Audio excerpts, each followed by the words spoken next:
మా ప్రేమ శ్రోతలారా, దేవుని బిడ్డలారా, మన ప్రభును రక్షకుడుగా యేసుక్రీస్తు ప్రభువారి నామమున మీ అందరికీ ఈ ఉదయకాల సమయంలో శుభమును తెలియజేస్తున్నాను.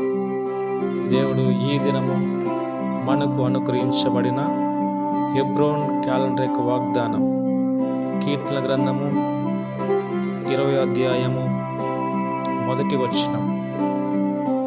ఆపత్కాలమందు యెహోవా నీకు ఉత్తరమిచ్చునుగాక, యాకోబు దేవుని నామము నిన్ను ఉద్ధరించునుగాక. చదువుకున్న భాగం ప్రభు మన కొరకై దీవించునుగాక. దావీదు తన జీవితంలో ఎన్నో కీర్తనలు రాస్తూ వచ్చాడు. ఆ కీర్తనలో ఒక కీర్తన ఈ యొక్క 20వ అధ్యాయం. దేవుని యొక్క గొప్పతనాన్ని, దేవుని యొక్క తన శక్తిని దావీదు ఎన్నో పర్యాయంలో చూచినవాడు. ఈ కీర్తనలో దావీదు 7 అంతలుగా దేవుని యొక్క గొప్పతనాన్ని మనకు తెలియజేస్తూ ఉన్నాడు. మొట్టమొదటిగా ఆయన ఉత్తరమిచ్చే దేవుడని, ఆయన ఉద్ధరించే దేవుడని, ఆయన సహాయపడే దేవుడని, ఆయన ఆదుకునే దేవుడని, ఆయన జ్ఞాపకం చేసుకునే దేవుడని, ఆయన అంగీకరించే దేవుడని, ఆయన ప్రతి ఆలోచన సఫలపరిచే దేవుడని ఈ కీర్తన మనకు జ్ఞాపకం చేయబడుతూ ఉంది.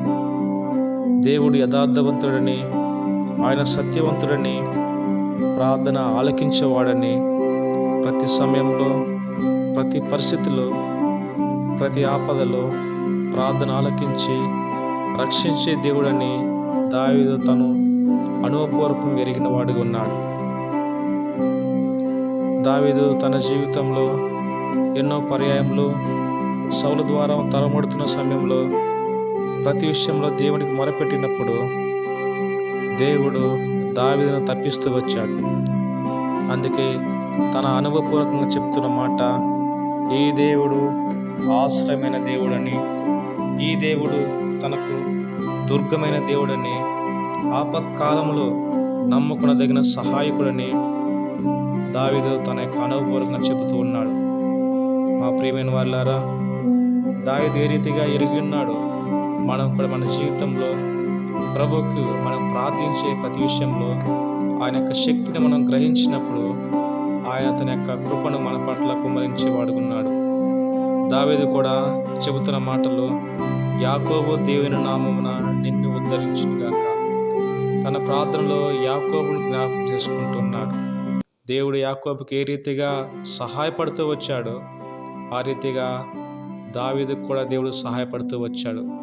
ఇక్కడ రాయబడుతున్న మాట, ఉద్ధరించునుగాక. ప్రభు ఆయన ఉద్ధరించేవాడు. ఎవరనంటే ఆయన పడిపోయిన వారందరినీ ఆయన ఉద్ధరించేవాడు. మన యొక్క ఆత్మీయ జీవితంలో మనం ఎక్కడ పడిపోయామో ప్రభు మనల్ని ఉద్ధరించే దేవుడు. పడిపోయిన మనల్ని లేవనెత్తి ఆయన స్థిరపరిచే దేవుడు. అంత మాత్రమే కాదు, కీర్తన 9:14 ప్రకారము, మరణ ద్వారమున ప్రవేశింపకున్నట్లు నన్ను ఉద్ధరించేవాడు. అవునండి, దేవుడు మనల్ని తప్పించేవాడు. అతడు నన్ను ప్రేమించాడుచున్నాడు, అతను నిన్ను తప్పించేదను. ప్రతి విధమైన అపాయం, ప్రతి విధమైన కీడు, ప్రతి విధమైన శాపం నుంచి ఆయన మనల్ని తప్పించి మరణం నుంచి మనల్ని కాపాడే దేవుడు. ఎవరైతే ఆయనకు నిజముగా మొరపెడతారో ఆయన కాపాడే దేవుడిగా ఉన్నాడు. కీర్తన 91:15 ప్రకారం, అతడు నాకు మొరపెట్టగా నేను అతనికి ఉత్తరమిచ్చేదను, శ్రమలలో నేను అతనికి తోడై ఉండేదను, అతన్ని విడిపించి గొప్ప చేసేదను. మా ప్రియమైన వాళ్ళారా, ఈ ఉదయకాల సమయంలో ఈ మాటలు వింటున్న మిమ్మల్ని కూడా దేవుడు ప్రేమించి ఆయన మీకు తోడై ఉంటాడు. ఆయన మిమ్మల్ని గొప్ప చేసే దేవుడుగా ఉన్నాడు. నువ్వు ఉన్న స్థలంలో, నువ్వు పనిచేసే ప్రతి స్థలంలో ఆయన నిన్ను ప్రేమించి ఆయనను వృద్ధి పొందించే దేవుడుగా ఉన్నాడు. దానికి నువ్వేం చేయాలంటే, నువ్వు దేవునికి నిజముగా నువ్వు మొరపెట్టే వ్యక్తిగా ఉన్నప్పుడు దావీదు వలె ప్రభు తప్పక ఆయన అబ్రహాముకు సహాయపడినట్టు, ఇస్సాకు సహాయపడినట్లు, యాకోబుకు సహాయపడినట్లు దావీదుకు సహాయపడినట్లు ఆయన నీకును సహాయపడే దేవుడిగా ఉన్నాడు.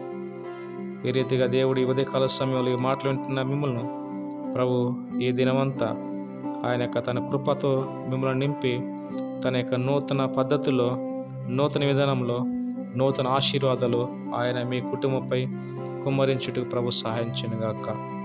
దేవుడు కొద్ది మాటలు మన కొరకే దీవించును గాక. God bless you.